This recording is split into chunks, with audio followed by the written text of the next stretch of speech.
Hey friends, Wes here, back with another record collecting update. My final update from the fall 2011 book sale. I know seems like these have been going on forever and ever and ever, but I bought a ton this year. Um,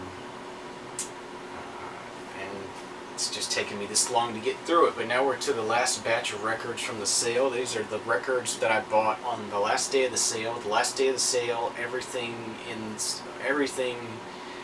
in the warehouse is 10 cents each. So books, movies, cassettes, CDs, records, anything, DVDs, whatever they have left, it's all 10 cents each. So I went back on the last day of the sale just to dig through what they had left and picked up a pretty reasonable stack of stuff. You know, it's all a dime, so didn't pay. I think I paid $1.80 or something for everything I bought. I bought some books and some records, but let's go ahead and get to it. I got actually some pretty interesting stuff that I found on 10 cent day. I'm kind of surprised at what I found, so excited to show those off. So the first thing I got is this copy of the Source music magazine. Before the days of the internet, when a radio station would play like a top 40 or any kind of magazine type show, they would press it up on vinyl and send it through the mail. And this is one that was let's see if it has an air date on here.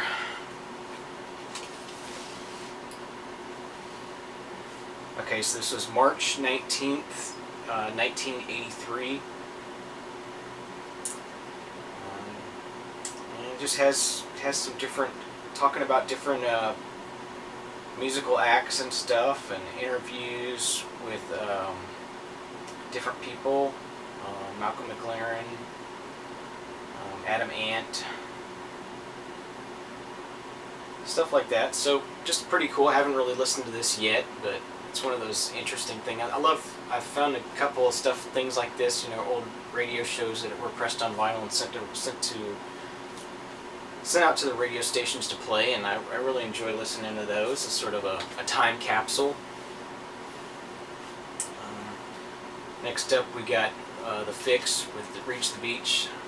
Pretty popular. They're probably their most popular album, but didn't have it, so I went ahead and grabbed this. It says Saved by Zero and One Thing Leads to Another on it.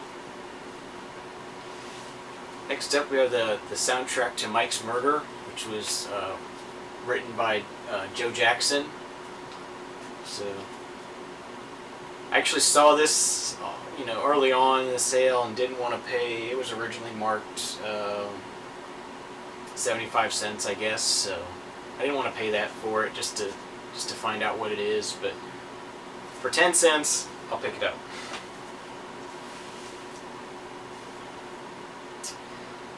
Next up, we have Cobbers in Concert, Bushland Dreaming, and I guess the Cobbers, I did some research. They're a bush music sort of band. It's an Australian style of sort of folky kind of music, sort of, I guess has a sort of folky kind of folk rock kind of sound to it.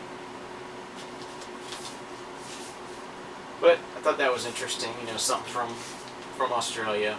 It's pretty cool. Give it a chance. Next up, this is one of the really interesting things I found. I got an Ian Matthews album here, If You Saw Through My Eyes.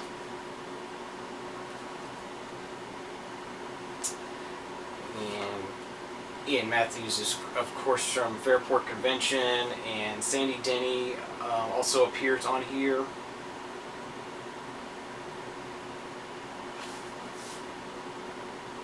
And one extra special thing about this, it's a Vertigo Swirl. My first one of those, so all for 10 cents. That's a pretty good find. Next up, we got an ECM. This is number 1056, Ralph Trower and Gary Burton, Matchbook.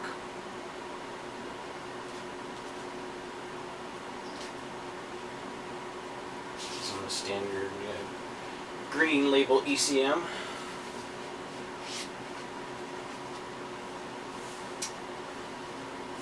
Next up we have a Mobile Fidelity Sound Lab, a copy of Earl Clue's album Finger Painting.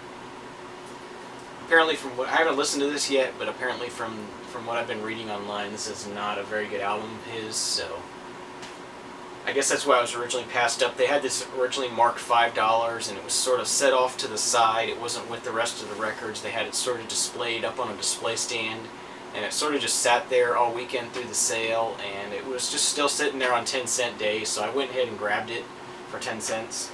And I wouldn't, like nobody else there would pay $5 for it, but 10 cents is pretty cool.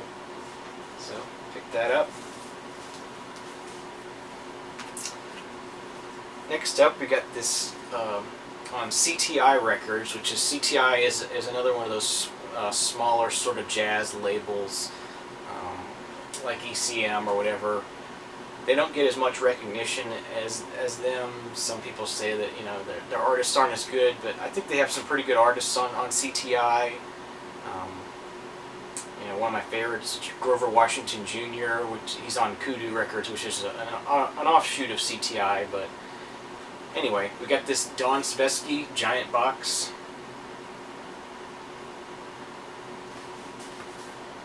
This is cool. It's only a 2-record set, but it comes in this box, and it has like a photo book in here.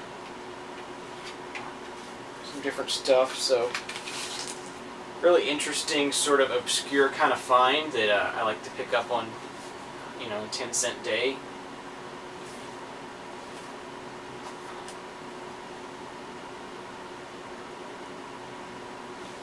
Okay, next up we got Aztec Camera. This is a 10-inch EP of theirs, promo. This is recorded live at the Domino Theatre, London, October 16th, 1984. It's kind of interesting. I've never seen a 10-inch in like a booklet sort of thing like this.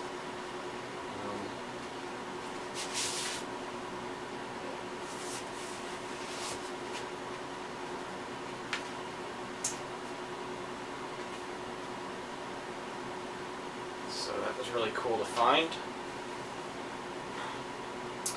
Next up, we got something on Folkways. This is Hootenanny at Carnegie Hall. It's with Pete Seeger mostly on here. Pretty cool stuff.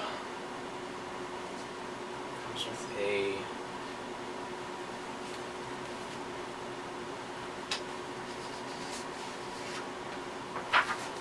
kind of almost like a program-like lyric book.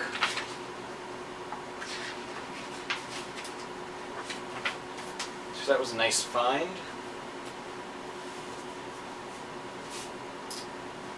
Next up we got Johnny Rivers Slim Slow Slider, which this is the second copy of this I have, but decided to go ahead and pick it up.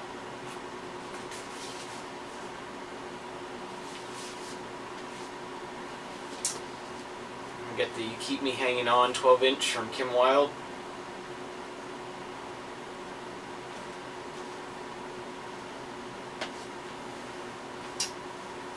Last thing, we got the Salt and Pepper 12-inch of Tramp, which has the B-side is Push It. I have this already, but this is a much cleaner copy than what I had, so I'll replace that. So those are my vinyl finds from 10-cent day. I won't bore you with the books, but it was a good sale again this year. I'm already looking forward to next year's sale. Unfortunately, it's on Record Store Day again, so I'll be missing out on Record Store Day for the most part.